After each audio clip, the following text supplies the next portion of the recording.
Hoy vamos a ver el desarrollo científico y tecnológico como resultado de la tecnología usada en la Primera Guerra Mundial. El nombre que recibió la Primera Guerra Mundial en un tiempo fue la Gran Guerra. Ese nombre se le designó durante los primeros años y la batalla no solo se libraba en los campos, sino en los centros de investigación. Estos jugaban un papel preponderante durante la Primera Guerra Mundial, pues ellos creaban nuevas armas para las defensas y para obtener una ventaja en esta guerra. Hoy, o lo que vamos a ver, son todos aquellos avances tecnológicos que se tuvo en esta guerra. Uno de ellos fue el tanque. El tanque pone fin a la guerra de las trincheras. Más adelante voy a explicarles un poco sobre la guerra de las trincheras. Eran inicialmente denominados buques de tierra, que surgió tras el auge del automóvil unos años antes, que se convirtió en una poderosa forma de combatir las absurdas guerras de las trincheras en las que las ametralladoras ya causaban algunos estragos. Y bueno, tenemos a este que fue el primer buque, o perdón, el primer tanque de guerra. A ese tanque se le conoció como Mark I. Este fue el Mark I y fue el primer tanque que se utilizó durante la Primera Guerra Mundial. Después fue evolucionando y el Mark I fue construido en Gran Bretaña y hizo también su debut en la batalla del Somme el 15 de septiembre de 1916. Y a él se sumaron otros modelos franceses como el desastroso Schneider, o también conocido como K1, que fue sustituido por el Renault F117. Este es el FT17, este es el Renault. Ese fue de los últimos tanques que se crearon durante la Primera Guerra Mundial y este fue francés. Su uso masivo se hizo realidad algo más tarde en la batalla de Cambrai, que tuvo lugar el 20 de noviembre de 1917. Los alemanes iban a tardar en producir sus propios tanques sin descubrir artillería antitanque, a lo que se sumó también la creación de las trincheras, que eran más anchas que los tanques y no podían superar la guerra de las trincheras. Como tal, había tocado su fin. Esto fue una parte, o las imágenes que ustedes pueden ver, es precisamente las trincheras, o a lo que se le denominó guerra de las trincheras. Fueron esas pequeñas guerrillas que se libraron durante y después de la Primera Guerra Mundial. Eran básicamente zanjas enormes que hacían en la tierra y en estas zanjas pues se colocaban los militares y salían solo para contraatacar. Esto evitaba que las demás tropas pudieran avanzar hacia ellos y evitaba también que se pudieran pasar los tanques, porque al pasar el tanque, aunque el tanque podría repeler las balas, pues simplemente iba a caer sobre estas trincheras. Después estas trincheras jugaron otro papel muy importante, o encontraron más bien la manera de acabar con estas trincheras, y la vamos a ver más adelante. Así se le llamó a esta guerra por la forma en que se desarrollaron las operaciones militares y abarcó de los años 1915 al 16 y fue consecuencia del fracaso de la Guerra Relámpago que iniciaron los alemanes en 1914.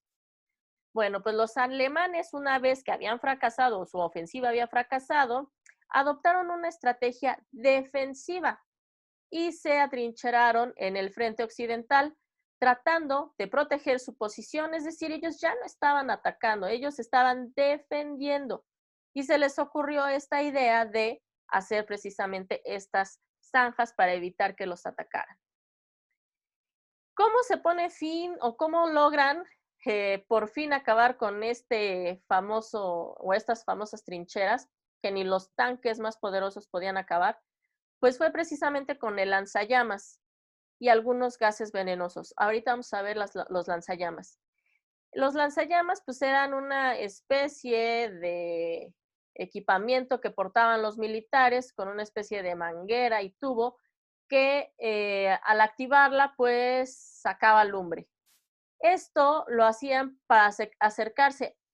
Al momento ellos tenían su propia trinchera y generaban este humo para evitar que los vieran los demás o su contraparte. Conforme ellos iban generando este fuego y este humo, pues iban avanzando poco a poco hasta poder llegar a las trincheras del enemigo y entonces poder quemar a todos los soldados que estaban escondidos en estas trincheras. Y esa fue la manera que encontraron para poder pasar precisamente estas trincheras. Mucho más peligroso fue el uso de los gases venenosos, ahí se nos va a acabar el tiempo, los gases venenosos, quienes fueron en un principio pues, gases lacrimógenos y que comenzaron a usarse en 1914, estaban hechos a base de una solución de cloro, pero fue cambiando y se fue modificando, ya que pues, no tuvo mucho auge. Sin embargo, el uso del cloro, como yo les comentaba, pues, no tuvo el éxito deseado, pero más adelante se hicieron otro tipo de gases, como lo fue el gas mostaza. Este gas mostaza fue más letal que aún el gas creado a base de cloro. Las trazadoras, tenemos que otra arma que tenían eran las trazadoras. Estas eran un tipo de ametralladoras que disparaban balas que iban a dejar como un tipo de estela o dejaban una luz fosforescente y que iba a permitir alumbrar, porque en la noche pues era muy complicado poder combatir porque no se veía nada. No tenían las lámparas que actualmente tienen, ni las luces infrarrojas que actualmente se tienen. Entonces, encontraban la manera de este tipo de ametralladoras que iban a dejar una estela de luz fosforescente y que iba a alumbrar para saber a dónde debían de atacar.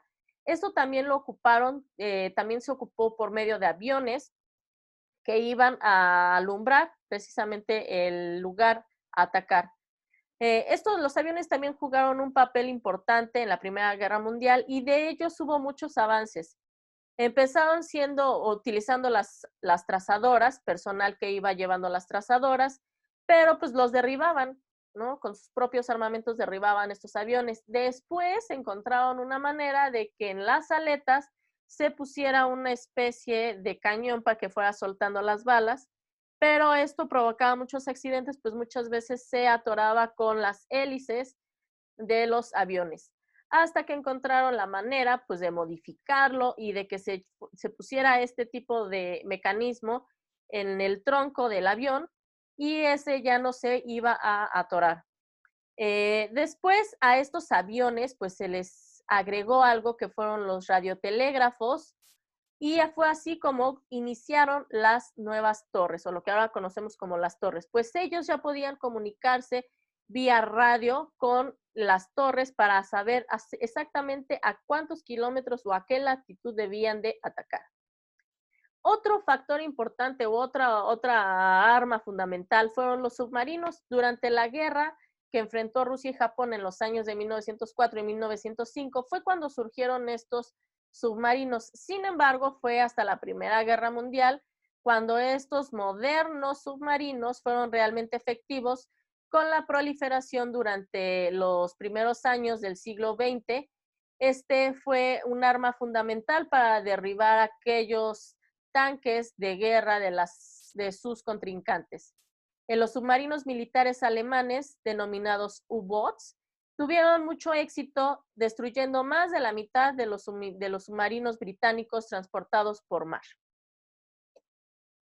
Y con esto concluimos nuestro tema en cuanto a los avances tecnológicos en la Primera Guerra Mundial.